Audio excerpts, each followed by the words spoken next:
Proportion का मतलब क्या होता है, मान लीजिए कोई एक चीज़ है, इसको हम डिवाइड कर दें। अभी हमने इसको ऐसे डिवाइड किया तो ये 2 पार्ट में डिवाइड हो गई। अगर हम इसको ऐसे डिवाइड कर देंगे तो ये 4 पार्ट में डिवाइड हो गई। ये पूरा एक पार्ट था इसका, और एक पार्ट को हमने कितने पार्ट में डिवाइड किया, 4 पार्ट में।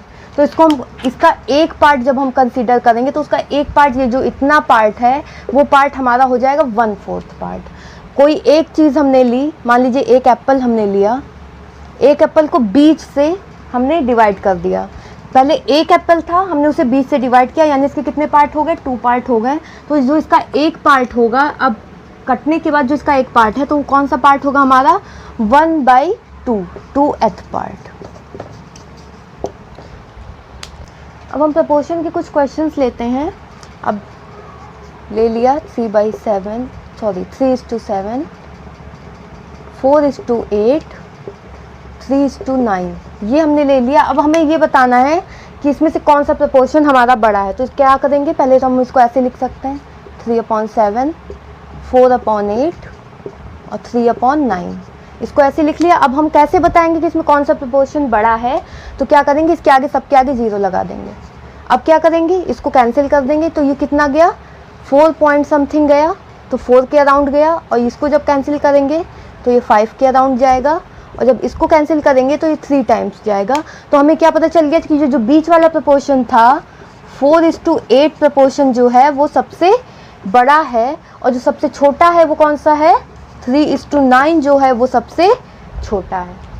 तो हमें क्या करना है, पहले तो इसको फ्रैक्शन के रूप में लिख लेना है, उसके बाद इसके आगे 0 0 0 ऐड कर देंगे, कैंसिल आउट करेंगे, अराउंड जितने भी टाइम्स भी जाएगा, और उसके बाद आने के बाद जो नंबर आएंगे, जैसे ये 4 आ गया, ये 5 आ गया, ये 3 आ गया, तो क्या हो जाएगा, जो ये नंबर बड़ा आया तो ये हमारा बड़ा हो गया, और ये सबसे छोटा आया तो ये हमारा सबसे छोटा नंबर होगा।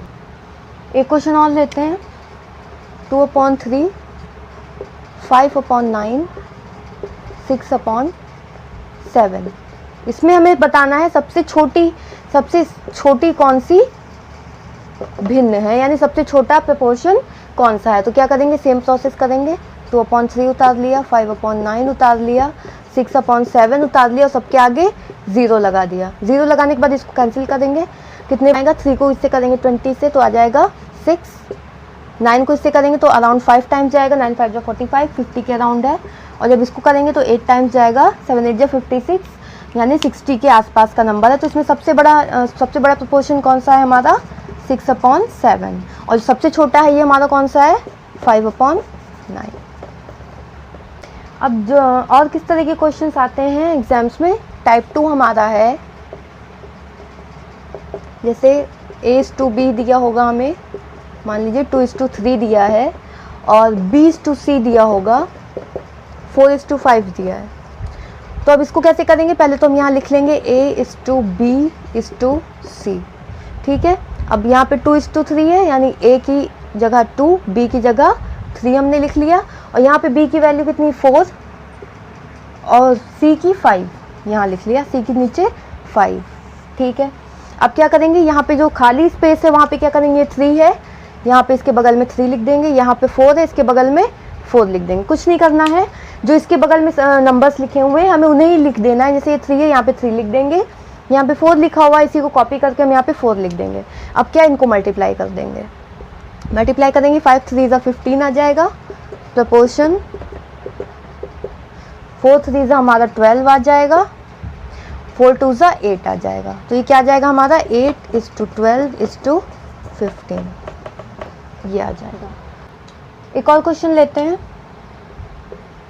A:B, 5:6, B:C हमारा क्या दिया है, 3:9। हमें क्या निकालना है, A:B:C।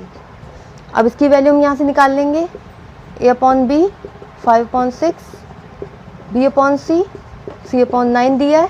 अब क्या करेंगे, सेम वही प्रोसेस करेंगे, A:B:C ऐसे ही लिख लेंगे।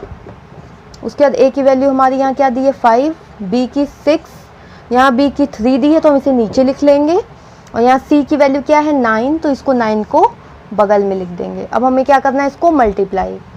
अब मल्टीप्लाई कैसे करेंगे, यहाँ 6 लिखा हुआ है तो इसके बगल में हम पहले 6 लिख लेंगे, यहाँ 3 लिखा है तो इसके बगल में हम क्या लिख लेंगे, 3। अभी हमें पूरे नंबर्स मिल गए, अब हम इसका मल्टीप्लाई कर देंगे। 9 6 ज़ा हमारा आ गया 54, 6 3 ज़ा 18, 5 3 ज़ा 15, ये हमारा आ गया आंसर। और टाइप सी हमारा क्या है, 2a = 3b, यहाँ से हम a अपॉन b की वैल्यू निकाल लेंगे। यहाँ पे ये वैल्यूज़ दी होंगी आपको, 2a = 3b, 4b = 7c। हमें निकालना क्या होगा, abc। तो उसके लिए क्या करेंगे, पहले a अपॉन b = हम लिख लेंगे। a अपॉन b की वैल्यू जब यहाँ से निकालेंगे तो कितनी आ जाएगी, 3/2। यहाँ से b अपॉन c की वैल्यू जब निकालेंगे तो कितनी आएगी, b अपॉन c की वैल्यू 7/4। और हमें निकालना क्या है, a b c। तो अब क्या करेंगे, same process, a = b = c। a की वैल्यू 3, b की वैल्यू 2, b की वैल्यू यहाँ 7, c की वैल्यू 4। अब क्या करते थे हम, जो नंबर लिखे होते थे उसी के बगल वाले नंबर हम उतार लेते थे। तो यहाँ 2 लिखा है, यहाँ पे हम क्या उतार लेंगे, 2। यहाँ 7 लिखा है, यहाँ हम क्या उतार लेंगे, बगल वाला 7।